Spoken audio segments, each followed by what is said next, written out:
let me just paint the picture, Okay. because I've always been interested in potential, human potential. What the heck is this thing, human potential? We're told we've got immense, it's right there, and how do you unlock it? How do you unleash it? And all that good stuff. And it sounds really good when you say it fast, and then it's a bit like you using the knife to cut the box. You're going, hang on, and there's something different between how it's said to be and how it actually is. And so I've been always looking at what is this thing and how do you make it practical? What are the steps involved? So that's been the general urge, which has seen me chase down positive psychology and the strengths and leadership and optimal psychology and flow science and a whole range of things, quantum physics and things.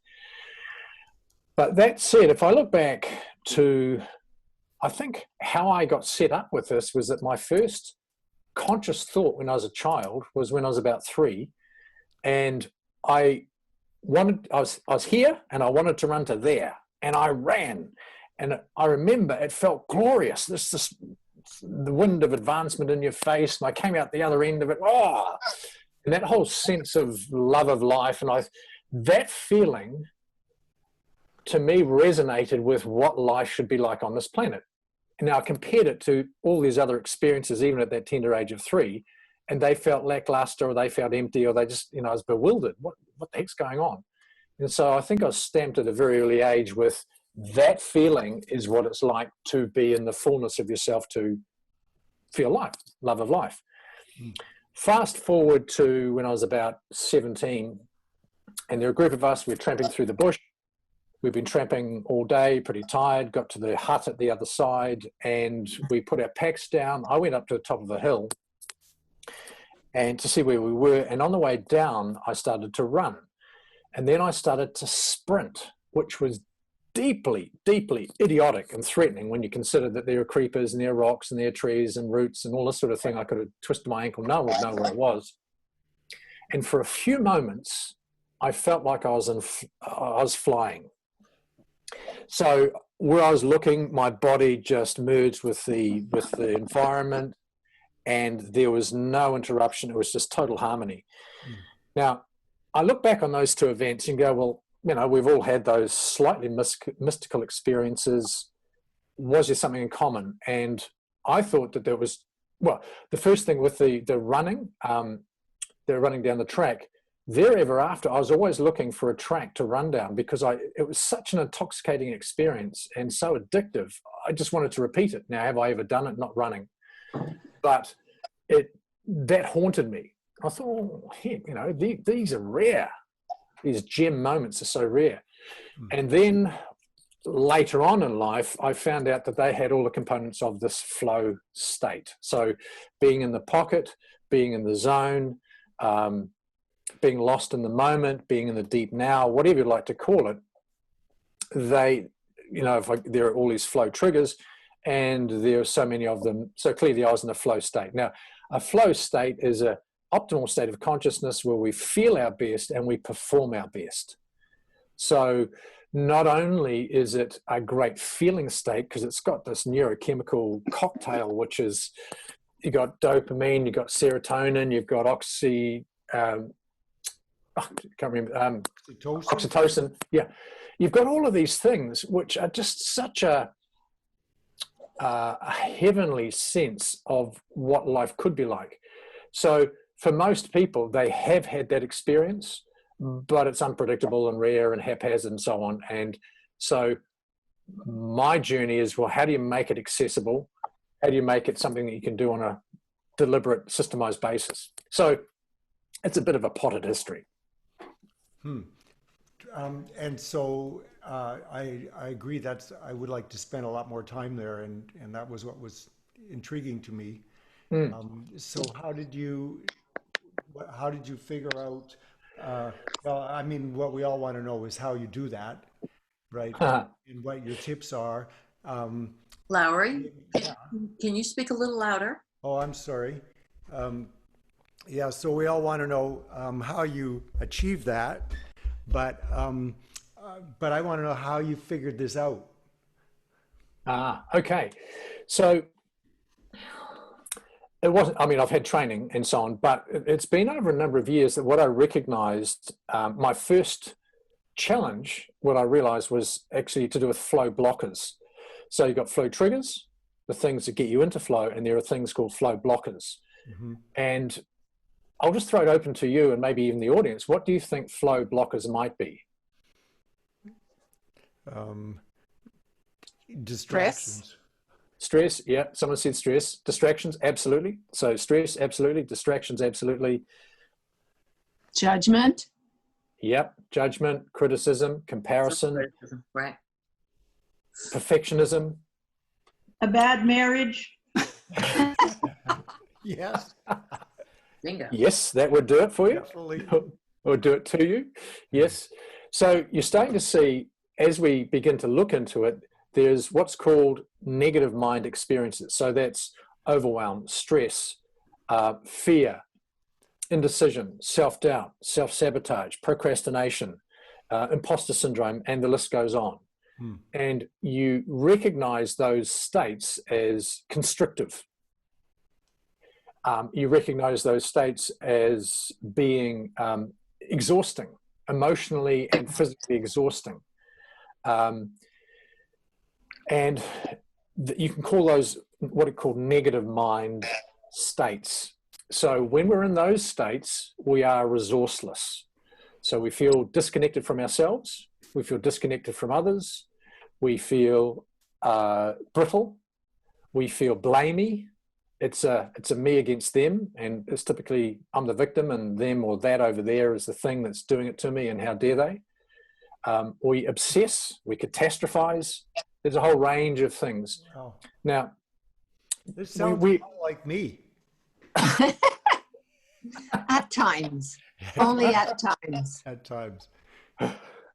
So all of these things, that's where I grew up. I was in a pit for a long time, 24/7. It felt like I would wake up. I remember distinctly waking up in the morning because I'm not a natural entrepreneur. I was an employee, but I was made redundant and they wanted to keep me on. So they gave me money to set up a business. And I went, oh, great. You've got a business for a month. And then I went, oh, what happens after that? And I remember waking up at 4 a.m. in a state of panic and anxiety. And because I couldn't get back to sleep, because you try and get to sleep because at least the noise would stop. And you have to wake up and face this self-doubt and worry and indecision and so forth. So absolutely, those are flow blockers. So my first step in terms of just trying to get me an understanding was what's actually going on there. And that is the first place to start if you want the journey towards flow, because we have 3 minds. You think, well, I've only got 1 mind, but no, in fact, we have 3 minds. The first is the negative mind. So that's that energetic state we've just been talking about. You can call it a primal state. You can call it suffering. You can call it a negative mind. You can call it some people refer to it as the red dog or red with anger. Rawr, rawr, just so you can think of it in terms of red. Then you have the second mind, which is more the blue. Now, the blue is when we feel open, we feel clear, we feel calm, we feel relaxed, we feel authentic, we feel naturally confident. There's an ease, there's a flow. Life feels good. I think of it in terms of above the clouds and below the clouds. Below the clouds is that negative mind red state. Above the clouds, it's clear air. It's light and spacious. So you recognize when you're in the blue state, it's any feeling that feels good. And there's a spaciousness to it. So the art of life really, because if you look at red, there's nothing, in some respects, there's nothing wrong with the red state. That's an agitation and an upregulation and a focus. It's a bit like saying that stress in and of itself is bad. No, it's not. You need stress cortisol gets you up in the morning, gets you going, and cortisol gets you focused when you've got to do a presentation. But too much stress is when it's dangerous. So too long in the red zone is what's dangerous. So the art of mastery really is how to focus and deliberately use cortisol, norepinephrine, and also know how to expand and relax. So what's interesting is that our thinking can trigger the red zone, because what's happened is our thinking has triggered the sympathetic nervous system, which is the fight, flight, freeze. So I look out and I see COVID, and I look out and I see what's happening in the world, and I go, oh no, I can't handle this. It's far too big, far too massive. I've just triggered my sympathetic nervous system, my fight, flight, freeze, and I've taken myself into the red zone, which there's a cognitive choking. It's exhausting. I feel discombobulated. I feel stressed. I feel not present. I'm not in the moment. I feel not myself. Any decision I make from that place won't last. It's a horrible state to be in. Now, why am I spending quite a bit of time here is because uncertainty is a flow blocker, and we're living in massive uncertainty at the moment. What about this? What about that? Can I do it? Can I handle it? Etc., etc. So the first step in the journey towards flow is to, number one, know when you're in the red zone. Number two, how do you get out into the blue zone? Because the blue zone is where you feel resourceful. And anything that you want to create in your life can only happen when you're in the blue zone. The challenge is that our brain has been wired to focus on threat. So if I spoke to you individually, if you knew me, and I said, look, by the way, I'd like to give you some feedback, and here are 5 things you're doing well, and here's one thing you need to improve on. What's the one thing you walk away thinking about? It's the one thing to improve on. The brain orientates to what's not working or what's wrong. It's just how the brain works. So we have this predisposition in the brain to focus on a problem, to fix the problem, but we focus on the problem and our energy drops, and we're less likely to be able to fix the problem, so we stay in this red zone. Okay. And you said that we spend 60 to 80% of our time in the red zone. Most people, like the negative mind, that's excruciating. Yeah, well, 10 years ago, the research was 70%. Now, I heard that, and I thought, two-thirds? Two-thirds of my thinking, it's negative? And I went, nah, can't be. That seems too high. And then I really paid attention. No, you idiot. Why did you do that? Hang on, you should have seen, there's all sorts of inner voice stuff. It's called the inner critic. So, and I think that's gone up. I think it's probably even 80 more now, given what's happening with COVID and, everything else that's going on in the world at the moment. So they say that there's 3 pandemics. There's the COVID, there's the economic, and then there's the mental health issue, which is the mental health is people are in and can't get out of the red zone. They're just stuck there. Okay, so first mind is the red zone. Second mind is the blue zone, which is the positive mind. And that's where we feel open, we feel clear, we feel relaxed. And it's a great place to be. And for most people to even have the skill set to get to there by 80% is huge. Then you've got the third mind, which is the no mind flow.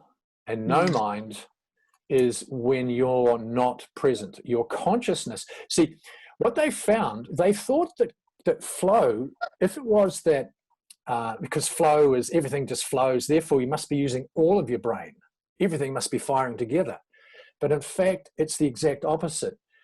The front part of the brain, the part of the brain to do with the self-awareness, self-consciousness, actually gets shut off. It's what's called transient hypofrontality. Big set of words, meaning transient, passing. Hypo is over, and frontality is you're focusing on the front part of the brain, prefrontal cortex. So what it means is that the inner voice, the self-consciousness, and the narrator, that even now as I'm speaking to you, there's this inner voice inside your head going, that makes sense. No, that's rubbish. You pay more attention to your inner voice than you do to the outer, what's going on out here. So when that shuts off, the judgment stops, the self-judgment stops. And you'll know this if you go for a walk. The reason they say 20 minutes walk or 20 minutes light exercise is, yes, it's good for the body flow, blood flow and so on. But also what it does do, it stops the inner critic. And things go quiet up there. And you go, wow, this feels good. That's a low end, if you like it. Why would a walk stop the inner critic? Well, because what you're doing is stress is a mental thing. It's a head thing. I've got so much going on in my mind. It's like thoughts are heavy. Think of thoughts as things. Thoughts are heavy. They have a weight. When you have a lot of them, they weigh you down. So there isn't actually any stress in the body. You think, what? that's where the stress symptoms turn up. But no, in and of itself, the body is just a reaction to what's going on in the head. So when you move into your body, you're moving out of your head. So you're focusing, where do I walk? Do I put my foot here? Oh, look at those clouds. Look at that picture. Look at this over here. You're starting to move out of your head. So energy flows where attention goes. And if we're stuck at our desk and our monitor, our attention is in our head and our thoughts. But if we're outside and we're going for a walk, we're looking to where we're placing our feet. We're looking at what the temperature is. We're in our body. So it's the same thing. Think of it like a shower. We feel people's good ideas come, vast majority of them come when we're in the shower. Why? It's what's called deep embodiment, which is a flow trigger, which is it's the full body experience. It's not just a head thing. So that's why even playing music will get you into the flow state, because it's using your body and you've got to think. So both sides of the brain, head and heart, it's getting you out of your head. So that's one of the big things about flow, is that the inner critic has been shut off or shut down, or that part of the brain is just not there. Huh. So we've got the first mind, negative mind, red, second mind, positive mind, blue, and then I put it as green, is the no mind flow state, which is when you're so lost in the moment that your self-consciousness is shut off. You're free, and everything, there's this fluidity, there's this openness, and it's especially powerful when you're in a group of people and you're all in it together, like an ensemble or like a choir or a musical group. Really? Wow. Yeah, so that's group flow. Increases when you're all. Well, that's what they say, that it creates, the act of people singing together creates oxytocin, right? Totally. And this is why, I mean, you're a musician, I'm not. And so band members out on stage, they say it's the best thing. Why? Is because they're all in sync together, but the crowd is also in sync with them. So now it's a multiplication factor. The crowd are loving it because they're in the zone, they forget about everything else and they're just listening to the music and totally focused. And it's a deep embodiment right there because you're moving with the music, and plus the music's throbbing, pumping. Mm-hmm. And so it's this altered states experience. And people walk away going, wow, that was amazing. And from a neurochemical perspective, they have experienced the oxytocin, the serotonin, the dopamine, all of those things. So what's fascinating is that people thrive when they get into flow, and they seek ways of doing it. So this is what psychedelics are about. This is what alcohol is about. This is what coffee is about. It shuts off that part of the brain. You start to see and feel things you don't ordinarily see and feel. And that bit more extraordinary as opposed to mundane, or it's not that negative mind suffering state. So it's been a long-winded, sorry, I can't remember what the initial question was, but how do you get into flow? I think it's important to recognize it's actually a two-step process. It's number one, you need the skill set to get out, because I started with this anxiety thing. Yeah. How the hell do you get out of that? Just to feel like you got a life. Now, at that stage, I wasn't chasing flow. I was just wanting to feel normal, feel like I was enjoying myself. Yeah, and I wanted to stress that point, because this is something that you said to me the other day that really struck me, is that getting from negative mind to flow is a two-step process. That first, you can't go from negative to flow, that you have to first get yourself into a positive state and then go from there. So and so maybe we should just talk about that, how you coach people through that, or what you recommend, how people get into the positive, and then Yeah, absolutely. Okay, so now we're going to talk about what are the skills needed to go from the negative mind to the positive mind. Yeah. And I think so here we're talking about mindset stuff. And there's two groupings really. There's what's typically available. So that's breath work, that's sleep, that's nutrition, that's yoga, that's meditation, mindfulness, gratitude. Those are what's commonly, most people would talk about that. And if you look at it on the internet, in terms of mindset shift, That's what I call bottom up, which is you can change how you feel by changing the likes of your physiology or changing where you focus or changing your focus on your breath. So that's that bottom up. Now there's nothing wrong with that. It's great. However, it is slow and it's general. What I'm interested in is, so that's, you can say mindset 1.0. I'm interested in mindset 2.0, which is fast and it lasts and it's more, it's specific. It's fast and it's specific. What do I mean? This is a top-down version. So top-down is, you look at the thinking that, remember I said that it's your thinking that's triggered the sympathetic nervous system? Mm-hmm. Now, most people don't know what the thinking is that's gone on in their head. They just know they feel bad.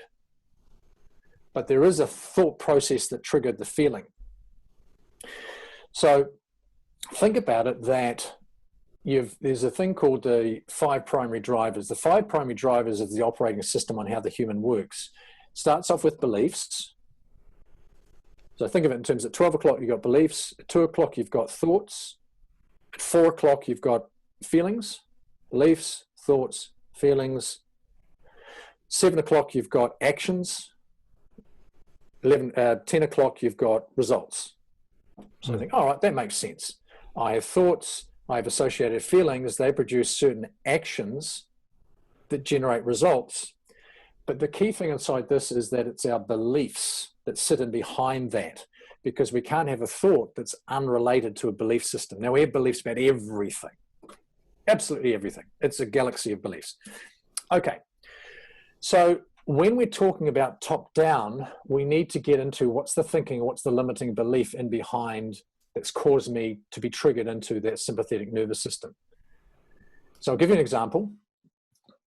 There was a lady I was working with, let's call her Lucy, and she was a senior manager within a security firm, so a large organization doing security for clients. A particular issue escalated, should have stopped with her, but she hadn't resolved it, and it went to her boss, and her boss was pissed off because she should have dealt with it. Now, there was a real mad scramble. Eventually it was fixed, and so the clients were happy, but not until there were lots of hard words said and accusations, and it got vitriolic and red zone, heavily red zone orientated. This happened Thursday, Friday. I spoke with her on a Monday. So she was still seething on the Monday when I spoke to her, and I said, well, take me through what happened. She explained this to me, and I said, okay, so as this was happening, what were the thoughts that were going on in your head? And she went, oh, well, I've got to get this fixed. And I said, yeah, I get that. But beneath that, what was the inner critic saying, this inner voice? And she said, oh, well, I'm hopeless. I can't do the job. I've let my boss down. I'm not sure if I'll ever be able to succeed. And then it came out, I am a disappointment. And so what was the message? What was actually going on in her head, or the limiting belief she had, was, I am a disappointment. So if she had this, I am a disappointment as a belief, the thoughts were, I don't think I can do this. This is beyond me. Feelings, because your feelings are in alignment with that thought, are worry, overwhelm, anxiety, fear, red zone. Actions, reactive, hostile, hard, harsh on yourself, hard on others. Results, acrimony, confirming the fact that I am a disappointment because I can't even fix that. So beliefs have their own psychocybernetic cycle that confirms the belief, which is why you have that belief. And then she'd be feeling helpless to do anything about that. Totally. So once we had discovered what I call emotional tripwire was, I am a disappointment. It's a bit like sunlight's the best disinfectant. You go, so that's what we're talking about. We just went through this process called neurosculpting, which is, how do you sculpt that out? How do you replace it with something more empowering? And within 5 minutes, she was good to go. She knew she had to address it and apologize and talk it through with the boss, but she hadn't been able to because she'd been stewing on it, stuck, imprisoned in the red zone.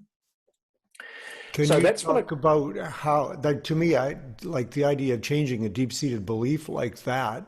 That doesn't sound like a 5-minute process to me.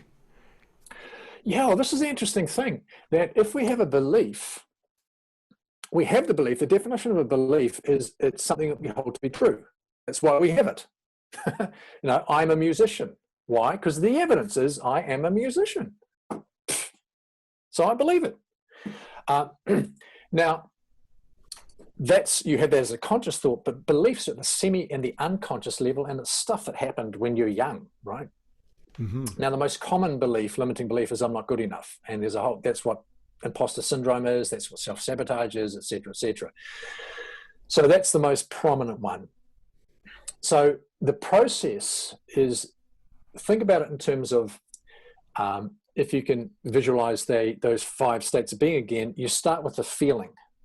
So how are you feeling? Are you feeling red zone or blue zone? That's it. Don't have to remember specific, what emotion am I? No, just how do you feel? Do you feel like crap? Yep, red zone. Do you feel good? Yeah, blue zone. Good, that's all you have to know. Just one or the other. How are you feeling? Like crap. Got it. Then what was the thinking in behind that feeling? You go, I don't know. So let's say, as an example, in preparation for this, I was worrying about this conversation. So in that moment, I go, geez, I'm worrying. How do I feel? Red zone. What's my thinking? Oh, I'm going to stuff this up. I'm going to fail. I'm going to look like an idiot. I'm going to, and so you come out with a whole range of thoughts that are sitting underneath the surface. You pick the one which has got the most resonance, or the one that's got the most energetic tug. So let's just hypothetically say it is, well, I'm going to make a fool of myself. Okay. Now, that is tied into some sort of limiting belief. We don't exactly know what the limiting belief is, but we work with that because that's at the conscious level. And I'm holding it because I somehow have evidence of that. But we need to check it because it's never really been evaluated. So what we do is we flip it to its opposite. So I'm going to make a fool of myself flips to I'm going to be brilliant. I mean, let's just be extravagant here. I'm going to knock it out of the park. You are, by the way. I'm going to knock it out of the park. Now, there'd be part of you going, what a ridiculous exercise. I don't knock it out of the park because you have no evidence in that moment. The evidence you have is that I stuff things up. I make a fool of myself. So you go, okay, look, I'll play this stupid bloody game. It's just a thought experiment, all right? All right then, I'll bloody do it. So I will knock it out of the park. Okay, now because you have a belief because of the evidence, then we need to look, well, what's the evidence that I can knock it out of the park? So Bruce, when in the past have you knocked it out of the park? Oh, and this is anywhere in my life. Well, I remember when I was 10, X happened. And in fact, last week I said just the right thing to that person over there. Oh, so what we're looking for is evidence, and it needs at least 4 pieces of evidence for the brain to go, actually, he does have times when he knocks it out of the park. Wow. And it's in that moment of recognizing that, in fact, you are not this thing, that you are more this other thing. You go, and there's a bit of spaciousness. So you're not all clamped up inside or constricted in that red zone. There's a bit of space, and you go, And then the next step is, so which is more true, that you can knock it out of the park or you'll make a fool of yourself? There you go, well, I can knock it out of the park. Now, in that moment is the moment of transformation. I'm sorry, so how would that be more true if you have to think back till you're 10 before you've knocked it out, to think of examples or, of the same magnitude? It doesn't have to be large magnitude. No, the thing is you're looking for at least 4 pieces of evidence. The key is you're looking for evidence. So it's really hard to do by yourself because you're still locked into the I'm the person that makes a fool of myself mindset. And that's where the coaching piece comes in, because then, it could be, as an example, you and I in our conversations, I could say to you, look, in our conversations, you said this and this and that. To me is knocking that out of the park, isn't it? And you go, I understand it that way. More evidence. So if you had, I could see where, you might need a coach. That would be really helpful to have another Yeah. person's. But would that be something then that you would develop a skill to be able to do on your own eventually more? Oh, totally. Yeah. Yeah, absolutely. That's the whole point of this, is that, and it's not the diametric opposite.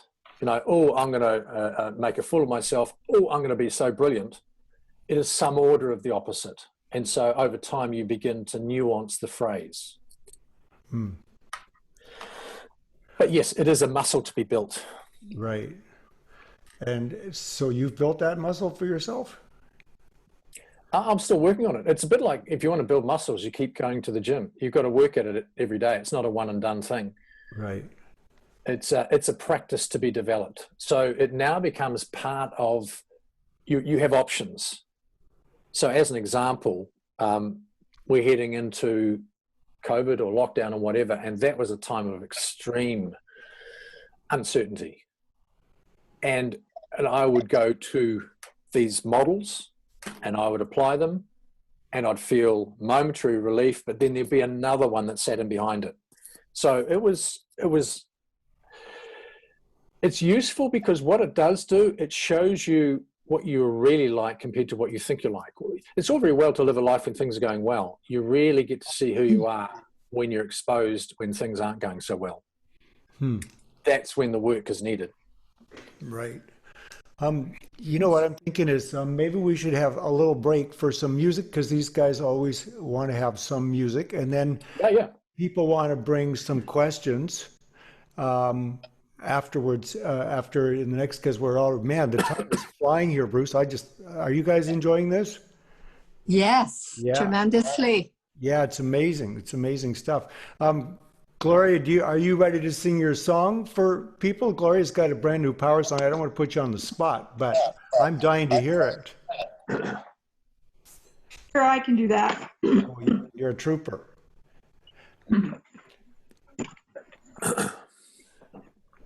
My delay was when we wrote the song, I had a broken guitar string. Oh my heavens, you're going to play it on guitar? So I had to get new strings, and I'm hopeless unless I have my, my other arm here. Would that be a limiting belief? Perhaps. Well spotted. But I don't care. I'm quite happy the way I am. Okay.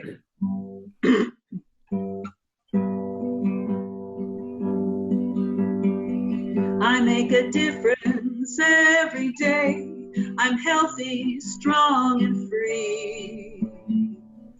Caring for this world I love with friends and family.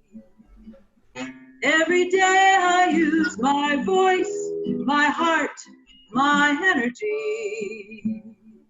I live a life of purpose, true to who I am and all that I can be.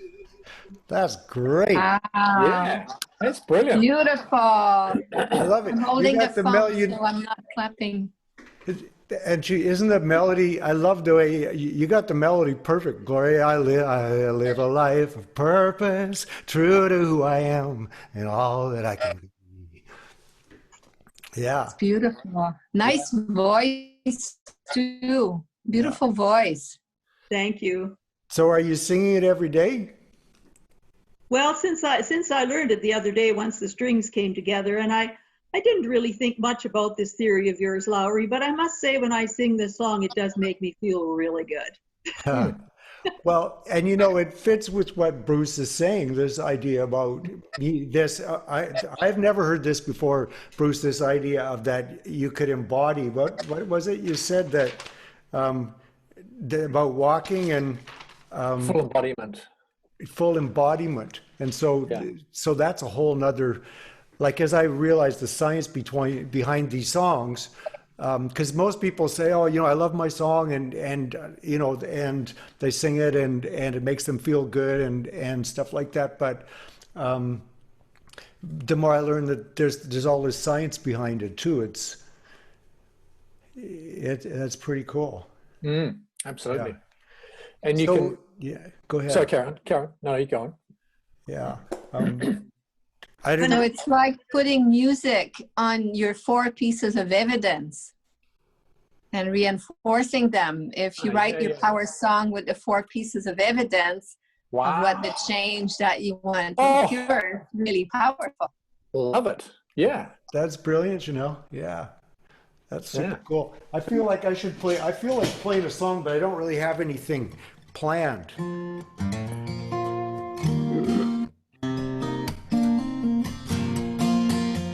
You know what? I want to sing Irma's song because I just love Irma's song, and it's always easy. It was one of the early ones that I wrote, and it's so nice to have you here, Vicky, today. Thank you. Nice to meet Yeah, you. this is the first time these guys are in Philadelphia, and so it goes, real love in every moment, real joy dancing in the truth. I stand strong, earth beneath my feet. I'm glittering like gold, and nothing's gonna hold me back. Whoa, yeah. And nothing's gonna hold me back. And you know what I love? My favorite part of that song is I'm glittering like gold. And yesterday when we were writing Penny's song and she wanted me to stick this minor chord in, and we added this minor chord in this one place, and it's just this place that takes you deep into your heart. Like minor chords, I always save them for places in my songs where I want people to really feel something more. That kind of yin and yang thing. So, and I just love her. And it's because it's all happy, right? Real love in every moment.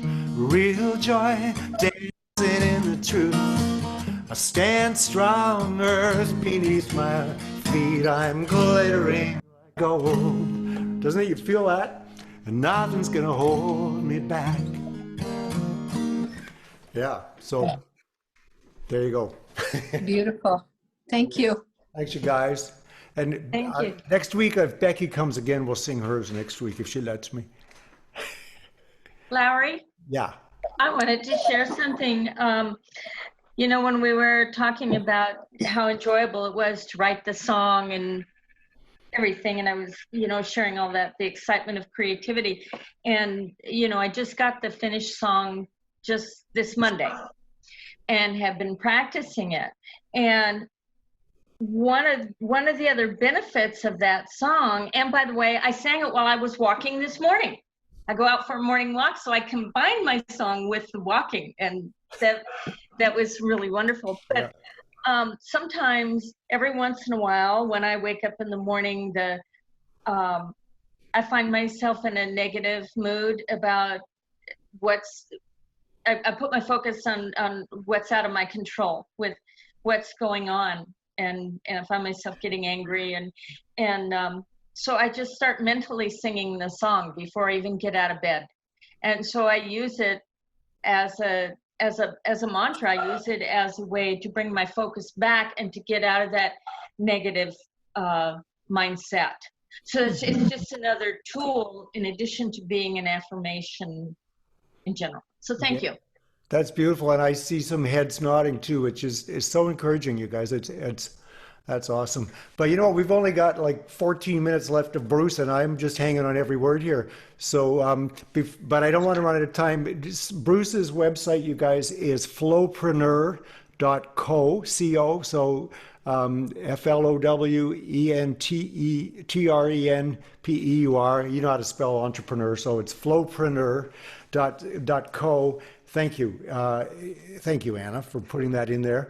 And Bruce, you've got programs. I think you have a live event on October 8th or something that people can go and they can attend if they want to learn more about your work and even how they can work with you. Sure. So at the very top of the chat, it's got Flowpreneur/performance predictor. If you want, that's a downloadable. And where this comes from is that I believe that at the very essence of life is energy, and really flow is high energy states. What's at the core of leadership is energy, because when we have high energy, we're in a best state of ourselves. So what that is a downloadable, and it goes into how you can predict your performance as to what energetic level you are. Inside it, there is a link. If you click it, it can take you through to a live webinar where I go into the Flowpreneur model. So what are the programs? Well, there are 3. There is just working on the mindset. So how you go from red to blue. So just that. That's one, to get those skill sets embedded. The second is how to get into flow. So there's a mind state, which is how to get from red to blue. There is motivators, which is how do you stack all your innate motivators, because what you want is access to limitless energy. So that's the second module. Sorry, to what energy? Innate, or to perpetual energy. Oh, okay. Because if life's about energy... Oh, limitless. You said limitless. Okay. Yeah. If life's about energy, the thing that leaks the energy the most, or the biggest flow blocker, is the inner critic, which is what we address in the mind state. So we want to get good quality energy in now. So that's the limitless energy. That's the motivators. So that's the curiosity, passion, purpose area. Then the third module is mastery, because how do you implement all this stuff, which is how do you establish habits? And then the fourth module is the flow science, the flow models, the flow triggers, how do you understand and embody those? So those are the 4 elements of the Flowpreneur model. Okay, there was one really simple thing that you told me when I first talked to you that had an immediate impact on me and I could use right away, that I think people would find useful, and that was flow follows focus. And so what, you were saying is that this idea of multitasking and, all this stuff, right away, I've started to say, okay, you block out, and you said, you block out time, whatever it is, 45 minutes or 90 minutes, then it's distraction free. And you give yourself permission, so much of the work I do, I'm like, oh, I should be doing this. And there's it takes as long as it takes.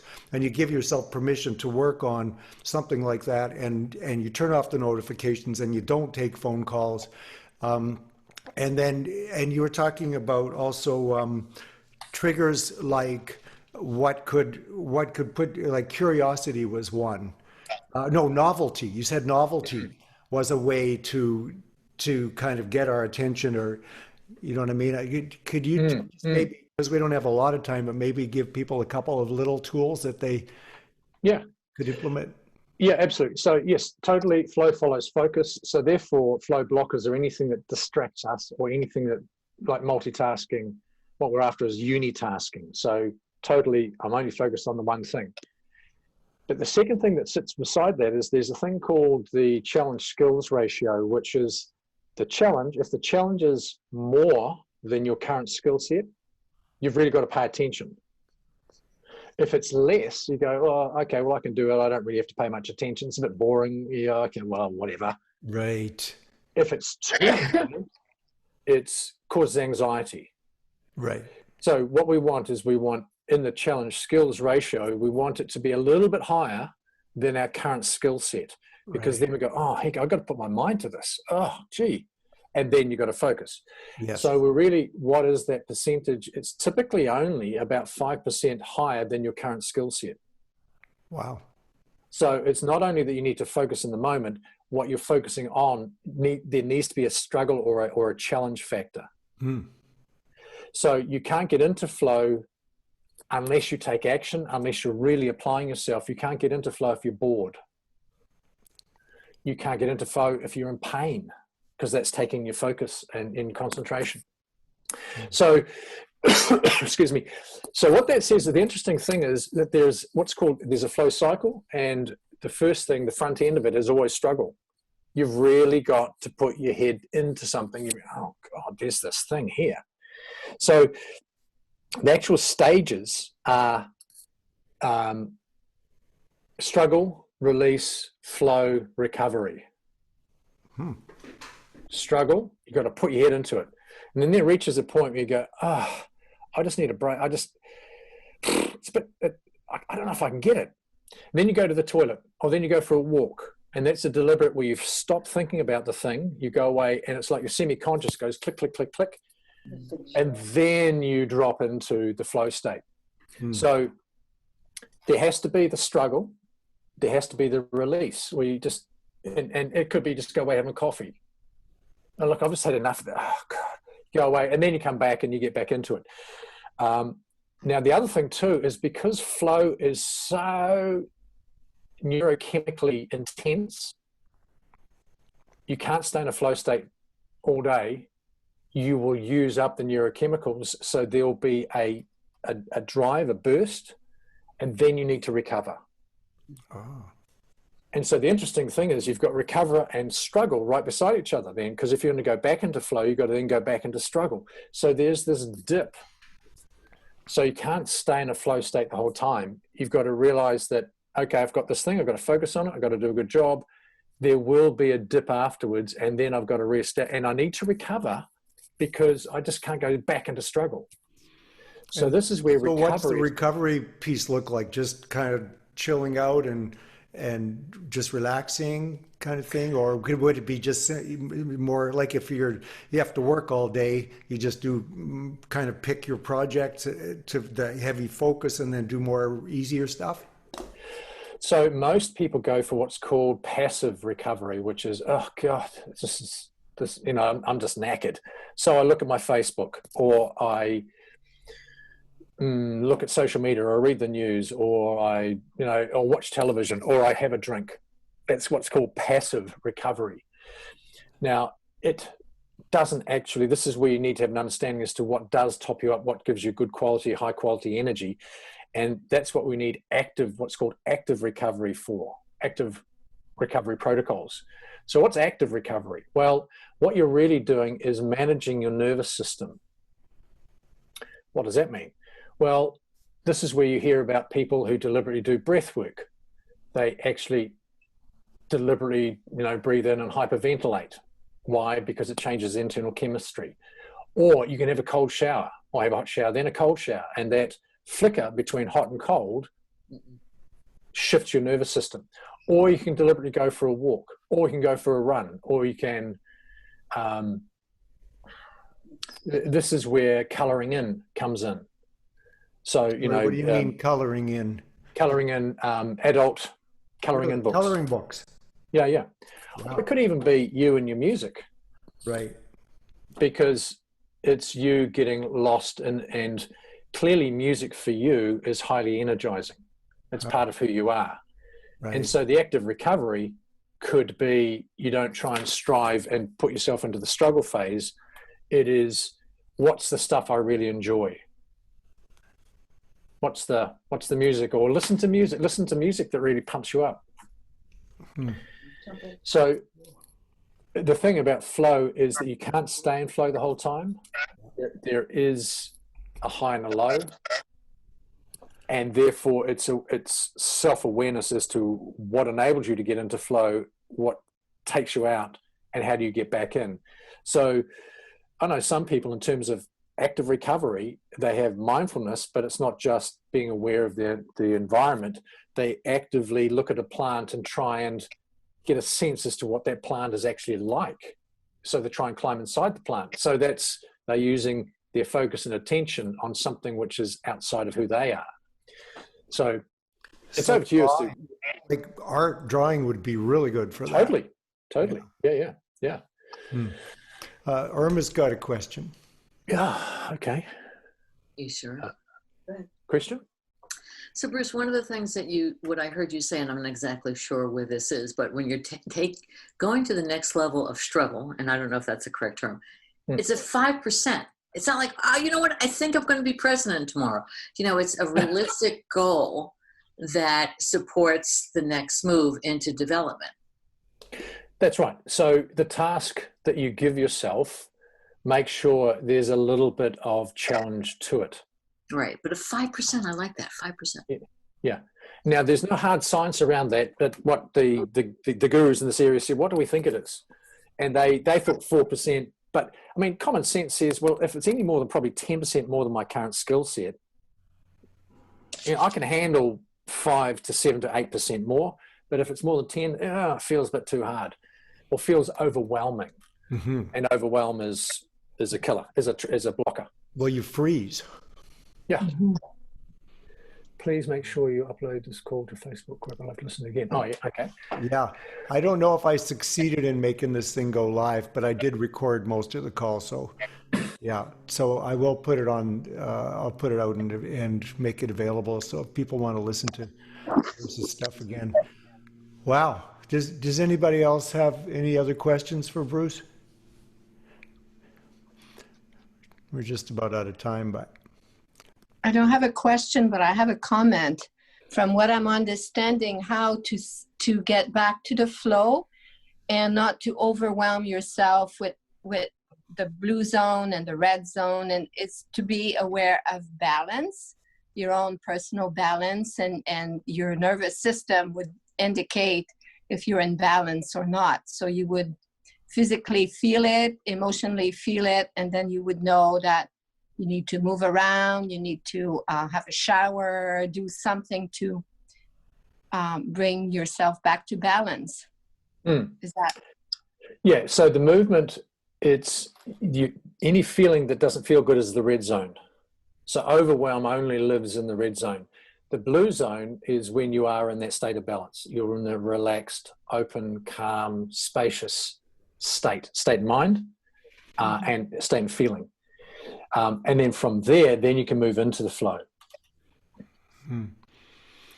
And the flow is not a permanent state. It's the state that you go in and out, and this is where the balance needs to happen, right? Is that correct? Yeah. Yeah. And so, yes, you can organize, you can prepare things to give you the greatest chance. So for instance, for me, if I know I've got something chunky that I've really got to focus on and I mustn't have distraction, I put on headphones and I put on binaural music, which I don't even get distracted even by my own thoughts. And so now I'm totally unitasking.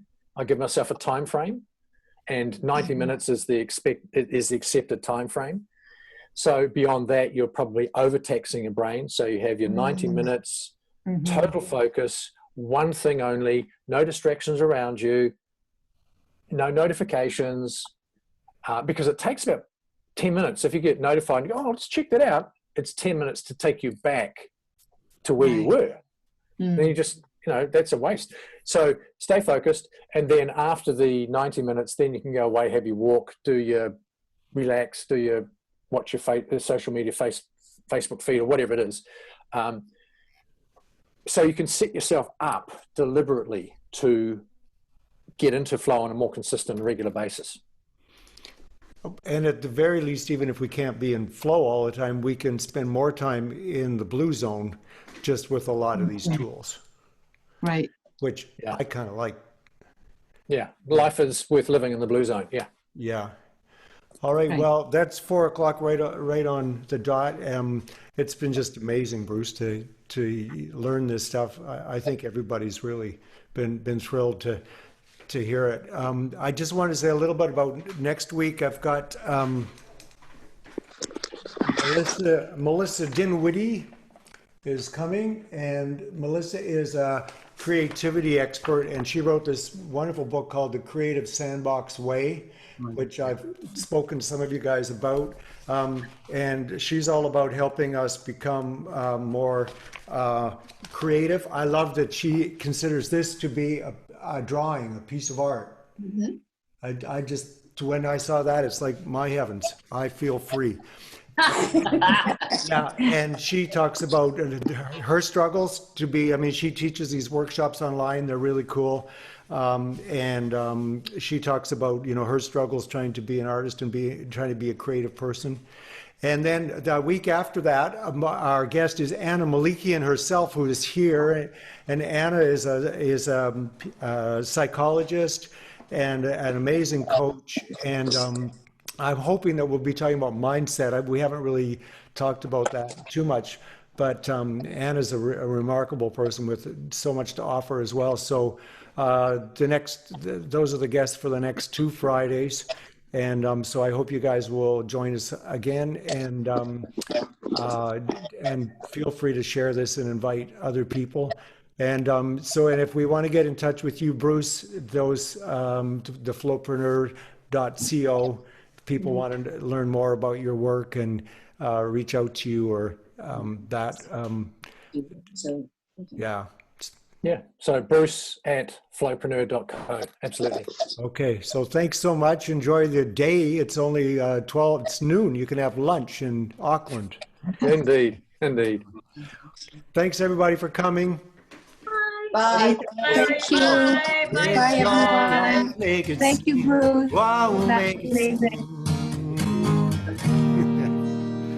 Fantastic. Okay. Bye-bye. Bye. Thanks, Bruce. Thanks.